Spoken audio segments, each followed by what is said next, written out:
Allô, allô, c'est Karine du blog et du compte Instagram Mon Coin Lecture et aujourd'hui je vais vous faire un book haul. J'en fais vraiment pas souvent de book haul, en fait c'est que j'achète pas beaucoup de nouveautés dans la vie.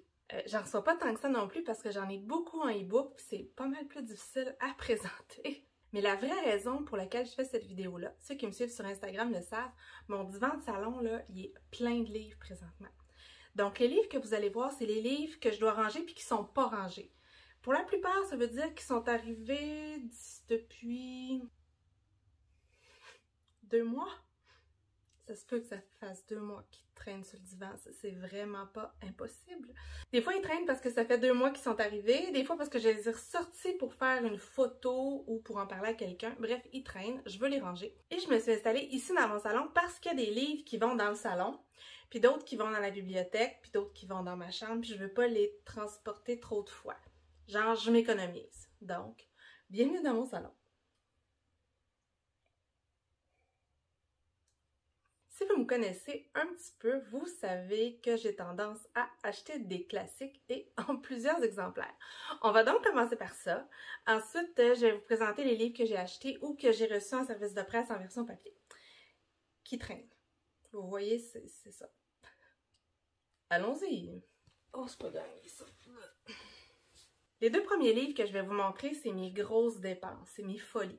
Ce sont des livres de Beehive Books et c'est des super belles versions illustrées de classiques. Donc, j'en ai déjà un qui est là. C'était Oscar Wilde, je pense que je l'ai montré en photo. Et là, j'ai cette version-là. Je sais pas comment les mettre. J'ai essayé de tourner ma caméra de bord pour pas être pognée à l'envers, mais là, je vois pas, je sais même pas si je suis dans le champ, tout va bien. Ça se présente comme ça. Super joli livre, comme ça ici. Et le livre, il est énorme et il est magnifique. Je pense que je vais prendre des plans d'en haut pour montrer un petit peu, mais il est vraiment beau. En fait, il est rempli d'illustrations et celui-là, c'est Dave McKean que j'ai connu parce qu'il a illustré plein de trucs avec Neil Gaiman. Donc, c'est pour ça que je connaissais l'illustrateur. Et je trouve que les images, ils représentent vraiment l'esprit un peu tordu de ce roman-là qui m'avait mis très très mal à l'aise et que j'avais lu à Saint-Pétersbourg d'ailleurs. Donc si ce n'est pas déjà fait, je vais insérer quelques images. Dans la même collection, j'ai pris le Peter Pan qui est illustré par, et là je sais pas comment le prononcer, Brecht Evans, en tout cas. B-R-E-C-H-T, qui est un illustrateur qui fait aussi de la BD que j'aime beaucoup. Donc, je vous montre. Quand on le sort comme ça. Regardez ça, c'est tout coloré comme ça. Et ces images-là, c'est vraiment comme ça. C'est des traits un peu flous, un peu psychédéliques. C'est hyper beau. Puis je trouve que ça fit vraiment avec l'histoire de Peter Pan.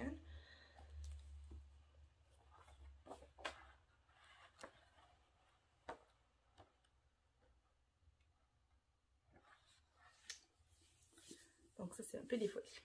Celui-là, c'est un cadeau d'une copinette qui va se reconnaître. C'est une édition de Orgueil et Préjugés en anglais, parce que la plupart des belles éditions sont en anglais. C'est dommage, mais il n'y en a pas beaucoup en français, du moins pas ici. Je sais qu'en France, il y a une collection qui se vend dans les dépanneurs, là, qui a l'air pas pire, mais ici, elle ne se vend pas. Puis il y a Hauteville qui en fait quelques-uns, et j'en ai un, je vais vous le montrer tantôt, tant qu'à faire, tant qu'à montrer des beaux livres. Et dans cette édition-là, qui a l'air... craque. La particularité, c'est que partout dans le roman de Jane Austen, il y a des lettres. Et ici, ils ont pris le parti d'écrire ces lettres-là dans un genre de faux manuscrit. Voilà. Donc, c'est quand même une belle édition. Elle craque vraiment.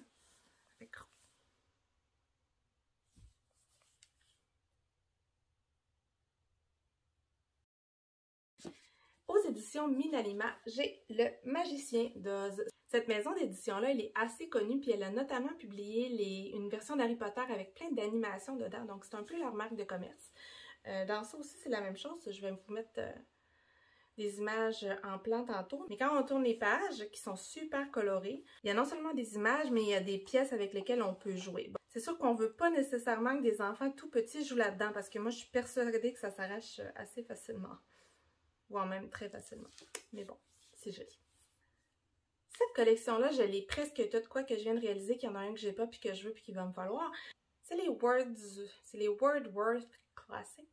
J'ai de la misère à le dire. Et c'est des hardbacks qui sont super jolis.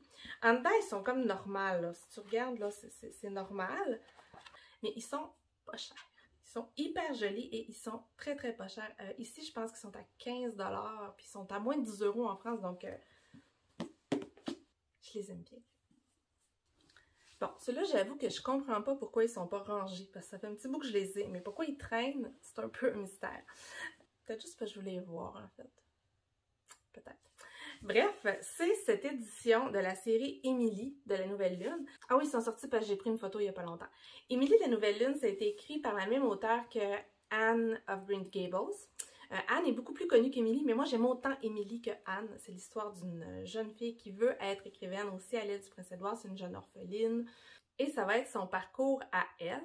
Il y a très peu de belles éditions de cette série-là, tandis qu'il y en a vraiment full de Anne. Donc j'étais super contente de la trouver. D'ailleurs, si vous voulez les faire en français, là, ça serait bien. C'est beau, ça vaut la peine. J'ai 3 tomes de Anne aussi dans cette même édition-là. Les tomes 1, 2 et 3 qui sont mes préférés avec le tome 8. Qui sont là-bas. Eux, ils sont rangés. Donc, eux, je sais où je vais les ranger.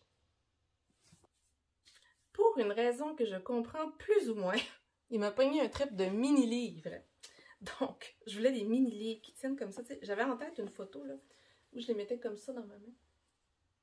Elle n'est pas encore faite, mais je vais la faire à un moment donné. Donc, ces petits livres-là, il y a des petits coffrets. Ça ici, c'est Shakespeare. Ici, Jane Austen, Les Sœurs Brontë. Mais j'ai aussi Sherlock vert fluo, Guerre et paix, In One Sitting. Écoutez, ceux qui ont eu Guerre et paix savent que c'est un peu impossible. Mais dedans, si je vous montre quand même, quand on les ouvre, là, il y a quand même des images.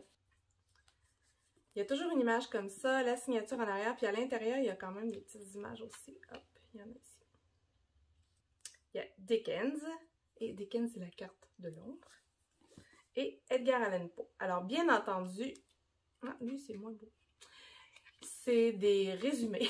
C'est pas tout le roman. Parce que lire Guerre et paix in one sitting, ça m'étonnerait. Je sais pas, ça m'étonnerait.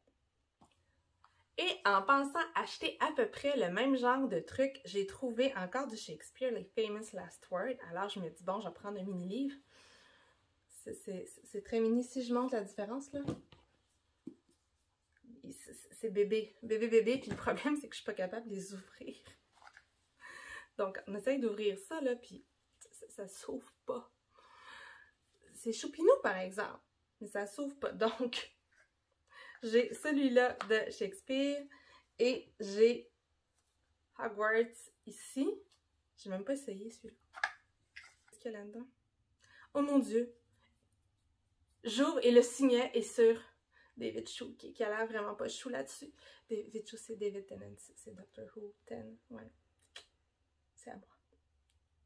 Bref, il y a des images du film là-dedans. J'ai aussi quelques romans des Penguin Clothbound Classics que j'ai pas rangés, mais eux, ils vont tous là, fait que je sais où ils vont. Donc, pourquoi je les ai pas rangés d'ailleurs? Des fois, me comprendre moi-même, c'est vraiment compliqué. Bref, ici, c'est Vanity Fair. Il est beau, bleu et blanc comme ça. Il est vraiment beau. Je l'ai lu, bien entendu. J'ai cette édition-là de Alice au Pays des Merveilles, en anglais, toujours. Si on regarde dedans, là, ils sont quand même assez, straight en dedans, ceux-là. Il y a quelques illustrations dans Alice, mais c'est pas pour tous, là. C'est vraiment ceux qui en avaient dans les éditions originales. Je suis sûre que vous me voyez même pas. Le seul problème avec ces éditions-là, c'est que quand on essaye d'enlever le sticker en arrière, ça enlève le truc. Fait que je suis un peu frue. Donc, c'est pas un livre que je vais lire parce que j'ai peur que si je le tiens, tout ça, ça me décolle ses mains. Vous comprenez? Mais je l'ai déjà lu, là, mais je le trouve juste beau. Madame Bovary, qui est pas super beau en fait, mais il est mauve et orange. Donc, je trouvais que ça faisait tellement Halloween, puis on est arrivé à l'Halloween, donc voilà. Pourquoi acheter Madame Bovary en anglais? C'est une bonne question, mais je veux vérifier la traduction. Disons.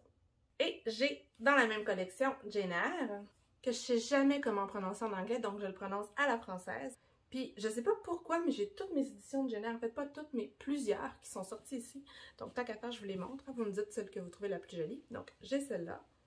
J'ai celle-là ici, dans Penguin Drop Caps. Alors, c'est encore une fois une édition assez classique. C'est le B. J'ai celle-là ici de Chiltern qui est super jolie avec les pages comme ça. C'est lourd là. Et le papier est tellement doux quand il touche. Genre, on a le goût de rester comme ça puis de flatter le papier. Il est super beau. J'aime beaucoup cette petite édition-là. Et j'ai cette édition. C'est illustré par Marjolaine Bastin. Donc, elle est vraiment illustrée. Puis, il y a plein de trucs à l'intérieur aussi. Je vous montre rapidement. Mais elle est vraiment toute illustrée. Avec des lettres, avec des choses dedans. Oups. Elle est vraiment belle, cette édition-là. J'ai 3 livres de cette maison d'édition. Puis, je pense qu'il en sort 2 autres là. C'est sûr, je les veux. C'est sûr, je les veux. Ça, c'était un cadeau, il me semble. Ah, j'ai celle-là aussi. Ouais, je sais. C'est-tu moi qui est folle d'avoir plein d'éditions comme ça du même livre? Un peu, hein? Ouais. Que j'ai lu. Entendons-nous. Bon, dans mes autres romans qui traînent, qui ne sont pas nécessairement des classiques, on va regarder ça. Ma pile est loin, je vais aller chercher ma pile. Je reviens. Bon, là, ça se peut que l'angle ait un petit peu changé parce que vous ne l'avez pas vu. Parce que je l'ai coupé, je me suis pris les 2 pieds dans la caméra. La caméra a volé, moi aussi. Presque l'ordinateur, puis la tasse de café. Écoutez, je l'ai attrapé comme ça, c'est comme sauver le café. Bref, ça se peut que vous ayez bougé. Donc, on va continuer. Dans les livres qui traînent, j'ai celui-là ici qui est Lesson in Vengeance, que j'ai eu dans ma All Crate le mois dernier. Qui était comme ça. Je l'ai lu. Le billet sur le blog, non, il n'est pas encore. Il est écrit, mais il n'est pas encore sur le blog. J'ai bien aimé. C'est une histoire d'école, un peu Dark Academia. Une école de filles, c'est queer, bref. J'ai bien aimé ça. Pas parfait. J'aurais pris plus de chair sur l'os, mais j'ai bien aimé quand même. L'atmosphère était cool. Et celui que j'ai eu pour le mois de septembre qui s'appelle Lake's Edge. Je sais pas du tout de quoi ça parle. Je veux pas vraiment le savoir non plus. Il est moins beau, je trouve. Ben, la couverture est belle, mais il n'y a pas de trucs comme ça. J'aime ça, moi, quand il y a des trucs comme ça. Ensuite, un cadeau d'une amie parce qu'elle sait que j'adore ce roman-là. C'est If We Were Villains. C'est de M.L. Rio. C'est encore du Dark Academia. Regardez, les pages sont comme ça. Le livre est orange normal.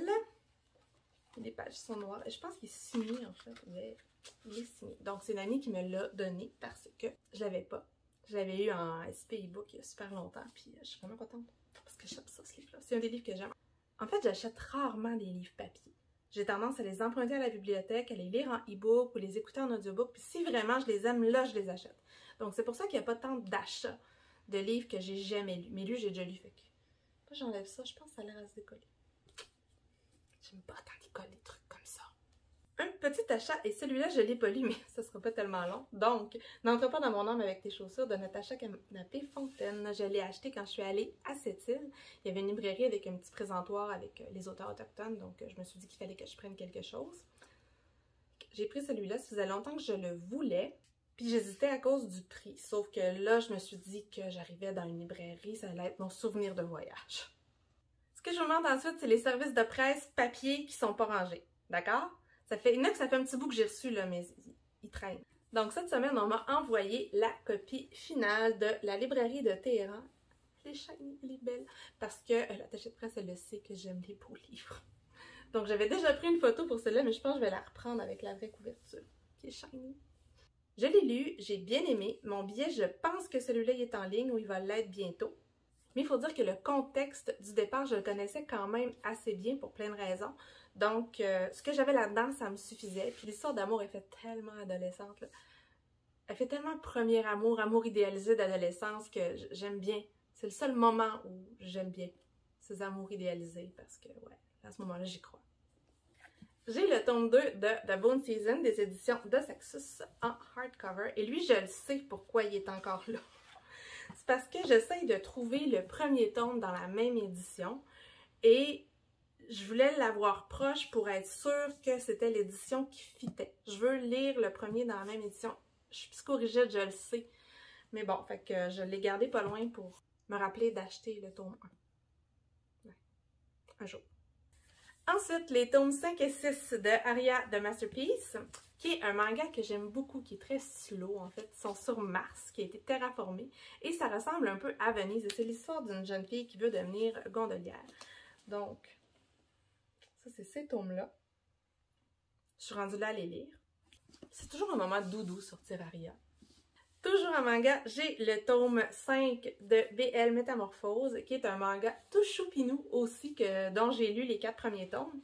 Donc, c'est l'histoire d'une jeune fille et d'une dame âgée qui se retrouvent autour des mangas Boys Love. Faudrait que je le lise d'ailleurs. J'essaie toujours d'avoir 2 tomes avant de les lire parce qu'on dirait que 1 c'est pas assez. Et je dis donc aux 4 mots. L'autre fois dans la vidéo, là, je l'ai coupé au moins 40 fois, puis je le dis au moins 70 fois dans la vidéo. C'est décourageant comment j'ai des tics de langage. Puis ben, étant donné ce que je fais dans la vie, je les remarque chez les autres. Chez moi, là, c'est épouvantable. Un autre roman que j'ai gardé ici parce que je veux trouver le tome 1, c'est Hunting November. C'est le tome 2. Le tome 1 s'appelle Killing November. Et pourquoi je veux le lire, c'est que ça se passe dans une école. Puis j'aime ça, les romans qui se passent dans une école. Ce roman-là, Les botanistes de Anne-Sophie Devries Schinaus. Je sais pourquoi il est là, parce que je me dis toujours que je vais le lire, mais il est gros. Fait qu'on dirait que ça me décourage, puis j'ai mal à une main. J'ai une genre de tendinite du pouce. Donc ça se passe dans le futur, ça a l'air un peu post-apocalyptique. Les femmes qui ont pris le pouvoir, les hommes au rang de reproducteurs. Ah, ça me plaît pas pire, ça. Ça me rappelle un petit peu les chroniques du Pays des Mers. Ouais, c'est bien les chroniques du Pays des Mers. Et pour terminer cette vidéo, le deuxième tome des Sœurs Grémillet, Les Amours de Cassiopée. Donc, on a encore nos 3 petites sœurs qui s'en vont en vacances chez leur mamie. Leur mamie qui semble un peu perdre la mémoire et vivre dans le passé. Il va y avoir encore un mystère à résoudre. Et cette fois-ci, le mystère, c'est des mystérieuses cloches qui sonnent dans les ruines d'une église. Et les planches sont tellement belles. Voilà. C'est beau. Je suis super fan de cette série-là. Je trouve qu'elle est doudou à souhait. Donc voilà, fait que là j'ai plus aucune excuse pour me ramasser puis ne pas faire de ménage. Maintenant mon canapé est vide, mais le plancher en est plein. Je suis pas sûre qu'est-ce qui est le mieux. Parce qu'ils peuvent rester un peu sur le plancher aussi. J'ai beaucoup de talent pour enjamber les piles. Même pour ne pas voir les piles. Ça disparaît. C'est ça. Donc je vais vous souhaiter une bonne fin de journée, puis à la prochaine. Ah oui, si vous voulez, vous pouvez vous abonner aussi. Parce que je fais pas des vidéos souvent, fait que si vous êtes abonné, vous allez le savoir.